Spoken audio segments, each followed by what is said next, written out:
I just come back from Florida, and that's when we started the Wipers, and it was all different to me, and I knew that it was going to be different anyway, and the whole thing with the Wipers was wanting to be start something different instead of, because everything in town was disco, or you had to be some kind of band that played everything that the bars or taverns that were the only places to play wanted you to play, and here was this scene building up with new music and cheap concerts, and it was really exciting because it was really crowded. All those shows were crowded, and it was all different for me.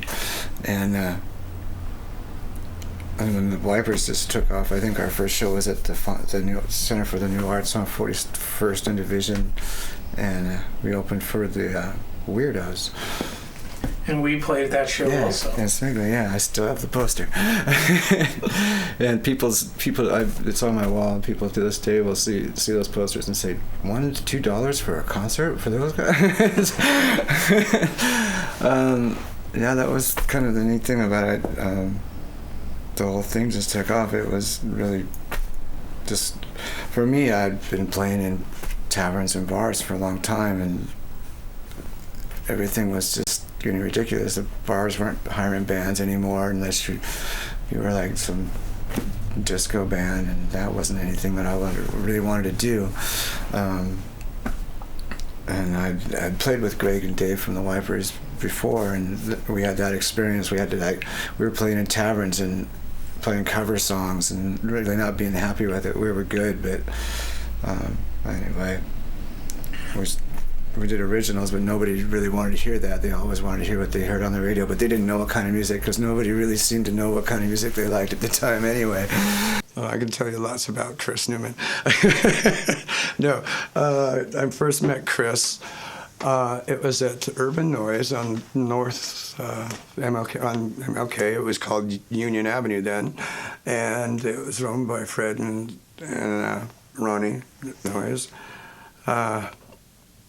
I don't remember what band was playing, but I do remember what band it was. It was the Imperialist Pigs and somebody else, but I would see Chris Newman off and on, and I would get him and Tom Pig mixed up because I don't see very well, and I was like,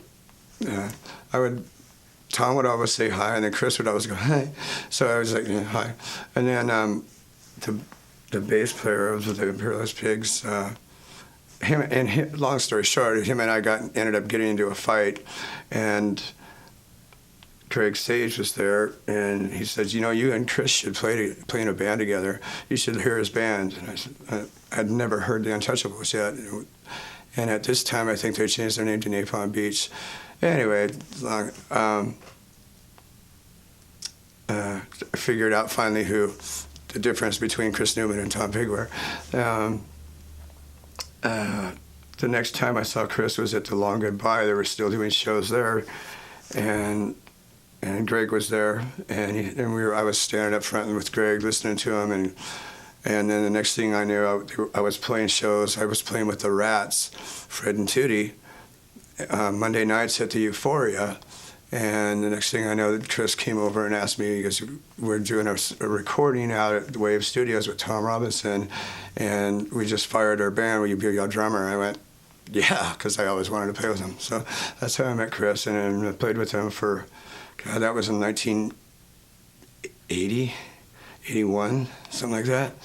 Yeah. Right. I remember the incarnation of Dead Moon, the first show. I was running sound, and they started doing lots of, Fred and Tootie were doing like a country western thing they called the Range Rats, and then they had another country band, I forgot the name of that one, but they had on this country western kick. Anyway, they would do shows, and not a lot of people would show up, and then when Dead Moon started playing, they would always end up playing like a Wednesday or Thursday. They didn't have a big audience until Napalm went to Europe, and we were talking about get them come over, and the booking agency in Munich was very interested in them, so they just took off like wildfire in Europe, and then we got back from Europe, and they were like everybody liked them then. So, but what music I prefer to play, I do play many instruments. I love playing keyboards still. I haven't played the guitar too much. I did have a band a long time ago called the Lone Strangers where I played guitar and did a lot of my own stuff, but that was a fun band. And I did a couple incarnations with Napalm and Dead Moon members as the Lone Strangers in my band, and I played keyboards. I love playing keyboards, and I liked playing bass with Snowbud.